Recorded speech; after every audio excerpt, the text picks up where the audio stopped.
Welcome to part number 4 on our series on setting up t-shirt design files for direct-to-garment printing.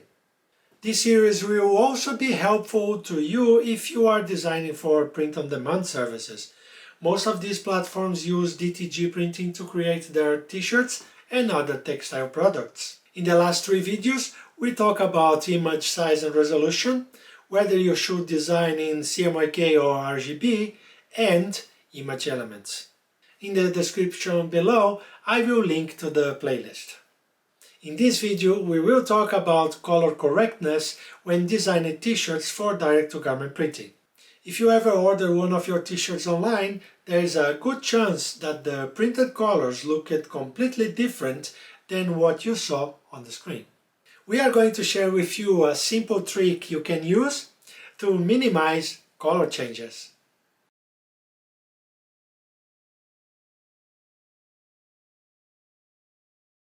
Hello everyone, Everson from DTG Merch here, where we talk about everything you need to know to run a successful t-shirt business. We often post tutorials and other helpful content on topics like print on demand, direct-to-garment printing, and t-shirt design. So, if you enjoy our videos and find the content helpful, please subscribe to our channel and give us your like. And as always, if you have questions or suggestions, leave them in the comment section below. And now, without further ado, let's go right to it. Color changes are a well-known annoyance in direct-to-garment printing. We talk about the cause of these color changes in our last video, where we look at the difference between RGB and CMYK. Unfortunately, color changes are most of the time out of our control. And with DTG printing, you cannot reproduce a few colors, for example, neon colors.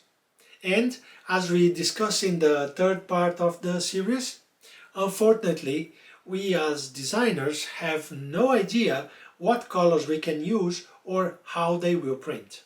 Here, a few examples on color changes. Above you can see the original color we use in the design. Below, the actual color printed. In some cases, it's quite a difference. Even though the color is mostly out of our control, we can improve the tiny bits that we have some control over as designers. In today's video, we will look at a technique we can use to minimize color changes. The first step is get the basics right.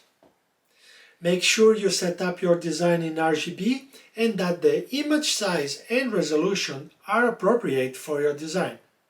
Again, if you want to know more about this, check out the earlier videos in this series. Another thing you should do is take a look at your work setup, especially your monitor. If you have a monitor calibration device, you should do that. But I would guess that 99% of t-shirt designers do not have it, including us. These devices are expensive and a calibrated monitor is only part of the job. It would be best if you also had a control environment to judge colors properly. For example, your colors will only look right in a completely dark room with normal lights. And as I said before, we do not do that either. That said, there are 2 steps you should take to improve how your design looks on your monitor. Step number 1, make sure to turn off the night mode on your monitors. This usually adds a yellow tint to your screen, changing the appearance of the colors. Step number 2, turn up the brightness of your monitor. But we have some good news for you. With our little trick, it's not necessary to have a calibrated monitor, because we will not judge colors by how they look on the screen. We will judge them by how they look in the print. Okay, you want to know the trick? Here it is. This weird looking t-shirt. It's not very pretty to wear, but it's handy. All those little patches represent RGB color values defined underneath. This t-shirt is very useful because it gives you information on how specific colors look when printed. When we design a t-shirt, we order a test t-shirt with this pattern from the printer. By the way, we uploaded this t-shirt to Merch by Amazon, so you can get it too and use it for your future designs. I will link to everything in the description below. Once we get this t-shirt, we can choose the colors we like and we will use them in our design. So let's take a look at how we do that. The easiest way is to use these patches from the beginning. We choose the colors we like and then embed them into our design. For example, if you select this green, you can use these RGB values in your design. The design colors will look a little strange, but the printed result will look more like you imagine. And by the way, if you want to use these colors regularly, you can create palettes with the colors you like. You can also use the same technique to improve an existing design. This is easy if you have a design with solid color areas. Just replace the color in the design with the RGB values from the patch.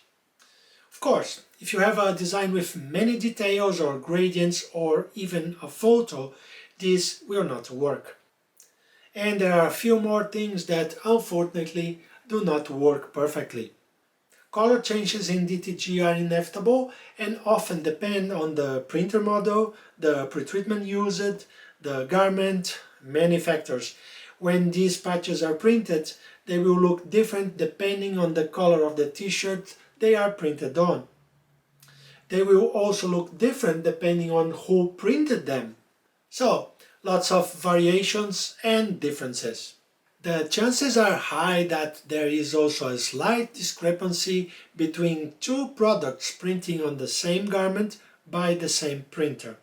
In our opinion, it's not worth ordering patches in every possible t-shirt color from every print-on-demand platform or print shop.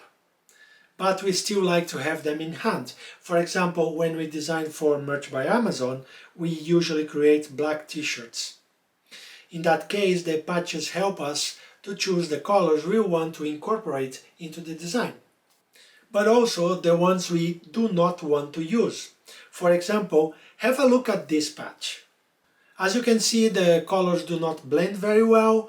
You can see a lot of different colored dots. They do not create a nice looking color. So, in this case, this is an example of a color that we will not use in our designs. Okay then, in the next episode we will talk about some finishing touches you can add to your design to make it look great. Did you like this video? So please subscribe to our channel and leave us a like. And if you want to check out the other videos in this series, I will link the playlist here. Thanks so much for watching, take care and see you in the next video.